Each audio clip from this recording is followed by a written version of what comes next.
and welcome. This is a tutorial on how to practice headstand.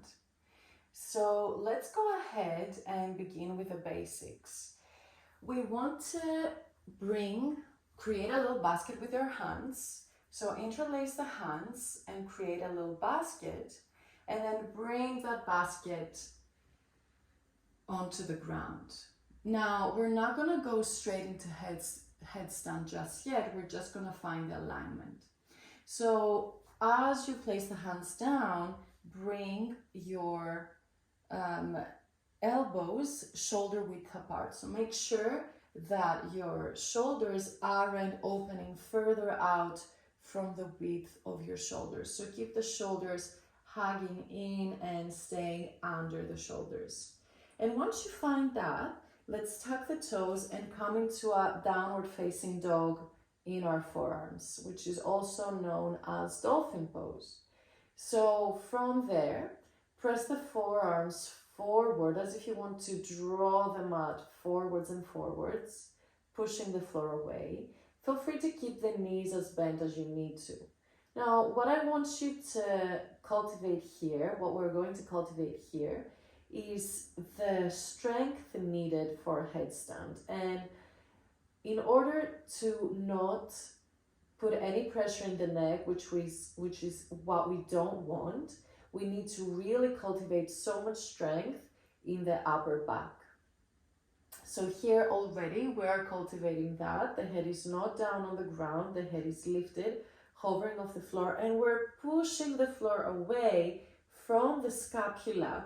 So can you try and make that movement, pushing and lifting, stretching through the back, and then sinking the scapulas down towards your lower waist. And then again, push and lift. So you can notice how the upper back really here is responsible for keeping the integrity of the upper body. Okay, let's place the knees down, and we're gonna come through that one more time.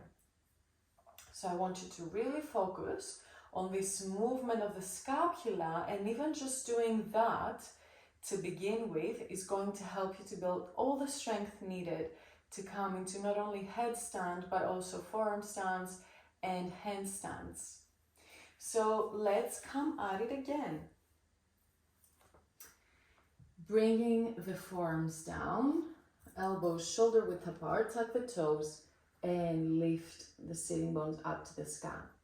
Now from here, walk the feet towards your heads, and then can you tap the top of the head down onto the earth, and then push back. Tap the top of your head onto the earth between your forearms, and then push back. Let's practice this 3 more times. And make sure you're breathing freely here. So this is again helping you to gain that strength you need in the upper back to support yourself. And let's bring the knees back down. Now let's find the exact positioning of where our head touches the ground. So keep the head straight, chin parallel to the floor. And then bring your hand flat at the top of your head. This is where you need the head to touch the floor, almost as if this is the floor, the top of the head, where you would put something to support. I see many people in classes, putting their heads on the ground closer to the forehead, and this creates strain in the neck. So we want to make sure the neck is happy and not end up with headaches or any strain in the muscles of the neck. So let's try that. Let's find the placement of the head. Bringing the forearms down. Now, as we have created this basket will end up at the back of the head, where you have this kind of more rounded area of your skull at the back. So you're gonna aim to place that area of your skull inside the little basket. Let us tuck the toes. And place the top of the head down and the back of the head inside that little basket. Make sure you don't put too much pressure in the neck. I haven't collapsed. I still keep my forearms pushing down. Therefore, at any moment, I can lift my head off the ground. So you're super active there. Once you get that, try to walk the feet closer to your elbows and find a movement where you're pushing forward with your toes, lifting the heels and lifting the tailbone up towards the sky, and then bring them back down. You can even push the floor to lift the head. Let's try this again. Top of the head on the ground, back of the head in the little basket. Lift the heels, reaching your tailbone up and above your shoulders, and then come back down. So there's an action here, which is that we're aiming to bring the pelvis above the shoulders.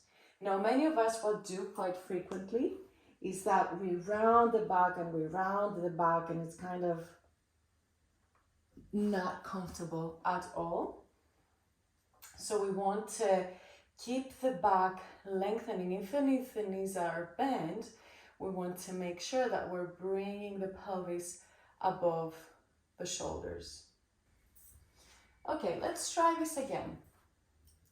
Basket with your hands, elbows below the shoulders, lifting the sitting bones.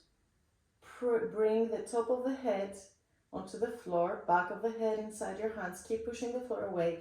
Start to walk the feet towards your elbows, and then bring one knee in. As you lengthen the tailbone up, maybe you'll find space to bring the other knee in as well. And of course, you can practice this with a wall behind you. And then notice the movement of my pelvis. The pelvis needs to come above the shoulders. Again, we're not jumping. I'm pushing the floor away. I'm drawing my ribs in. Once you find that, come back down. Do not worry about lengthening the legs up towards the sky. That's the last thing that we're going to practice. First, what we want to practice is to find the tilt of the pelvis to bring the pelvis above the shoulders. So let's try this one more time, and I'm going to show you a different way to bring your legs up. Tucking the toes, lifting the sitting bones up, placing the head down, begin to walk the legs. Notice how my thighs are almost touching my ribs. I'm going to lift one leg up, keep reaching up, and this naturally lifts my other leg up. You can stay in this L shape, keep pushing the floor away. I don't want your neck to feel any compression. You can either stay here or bring both legs up together. You can flex the feet, drawing the ribs in. When you find a balance point, it almost feels like there's no effort at all. Take one more breath and scissor the legs again.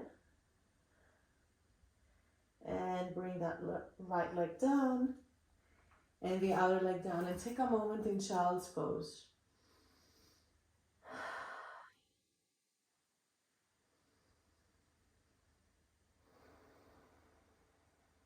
As the blood now goes back to the rest of the body.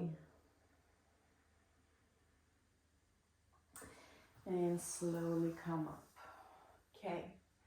So again, as with everything in yoga, we need to try many, many times. And for headstand, the most important thing is to build the strength in the upper body, in the scapula. So keep practicing that first exercise that I showed you, which is going to help you cultivate the strength that you need to support your body upside down.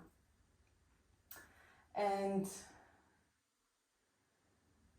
as with everything, you need to keep planting that seed, keep visualizing it in your mind, keep trying again and again, and be very, very careful not to feel any strain in your neck. If it's strenuous for your neck, you really need to keep it at those very first exercises, just keeping the head off the floor to cultivate the strength that you need for headstand. Once you manage to come up without jumping, I'm gonna invite you in different practices later on in these tutorials to practice more fun variations. Thanks for watching. Let me know how you go.